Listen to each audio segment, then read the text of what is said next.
दोस्तों आज की कहानी है बेचारा मिडिल क्लास। दोस्तों ये कोरोना के समय की कहानी है। आज भी लगता है जैसे हमारे आसपास की ही घटना हो और बिल्कुल सच्ची घटना है। और इस कहानी को लिखा है राजीव श्रीवास्तव जी ने। आज जब मैं शाम को घर लौट रहा हूँ, मन बड़ा बेचैन है।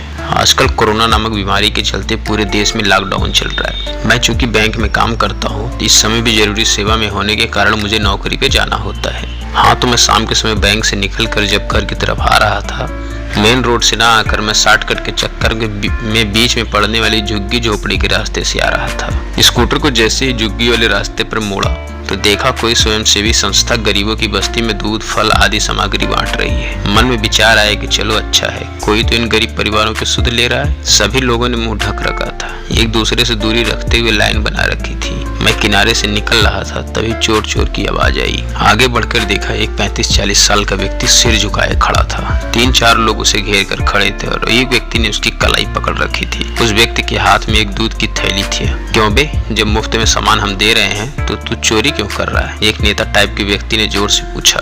उस व्यक्ति से कोई जवाब देते नहीं बन रहा था। इतने में एक दूसरा आदमी भी बोल पड़ा, साहब ये तो हमारी बस्ती का भी नहीं है। नेता टाइप आदमी ने कहा, हम तो सभी बस्तियों में जा रहे हैं, जब तेरी बस्ती में आते तब ले लेता। 1-2 लोग तो आगे बढ़कर मौके का फायदा उठाकर उस पर हाथ भी धरने जा रहे। तब मुझसे नहीं रहा गया। मैंने कहा, अरे एक बार इसकी भी सुन लो, ये क्या कहता है।